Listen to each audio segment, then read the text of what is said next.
आता पेट्रोलचा खर्च विसरा, घरी आणा इलेक्ट्रिक स्टायलिस्ट इलेक्ट्रिक गाडी। 100% भारतीय बनावटीची इलेक्ट्रिक्स ईव्ही इलेक्ट्रिक गाडी आता उपलब्ध।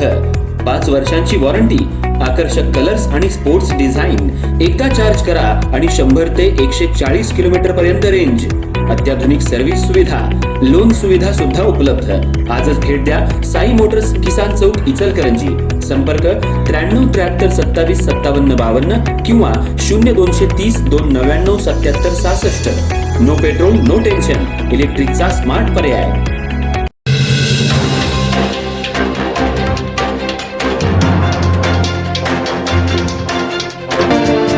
इचलकरंजी महानगरपालिकेच्या 22 कोटी रुपयांच्या कचरा उठावाच्या टेंडरसाठी आज विशेष सभा बोलवण्यात आली होती।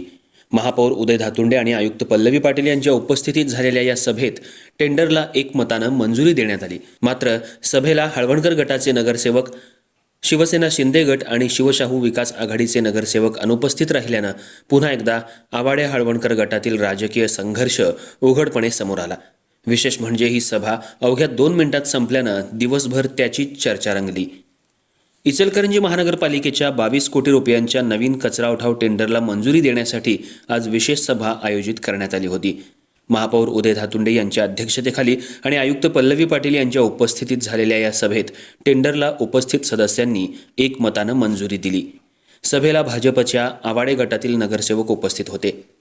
मात्र भाजपच्या हळवणकर गटातील सर्व नगरसेवक, शिवसेना शिंदे गट तसंच शिवशाहू विकास आघाडीच्या नगरसेवकांनी सभेकडे पाठ फिरवत अनुपस्थिती दर्शवली।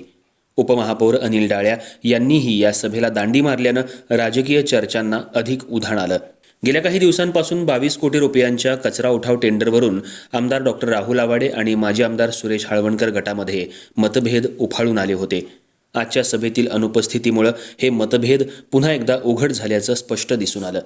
विशेष म्हणजे ही सभा अवघ्या 2 मिनिटात संपली।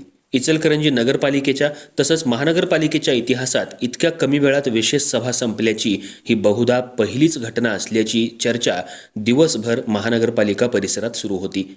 22 कोटी रुपयांच्या कचरा उठावाच्या टेंडरला मंजुरी मिळाल्यानंतर शहरातील स्वच्छता व्यवस्थेच्या दृष्टीनं पुढील प्रक्रिया वेगानं सुरू होणार असली तरी या टेंडरच्या निमित्तानं भाजपमधील आवाडे हळवणकर गटातील राजकीय संघर्ष पुन्हा एकदा ऐरणीवर आल्याचं आजच्या या घडामोडींवरून स्पष्ट झालंय।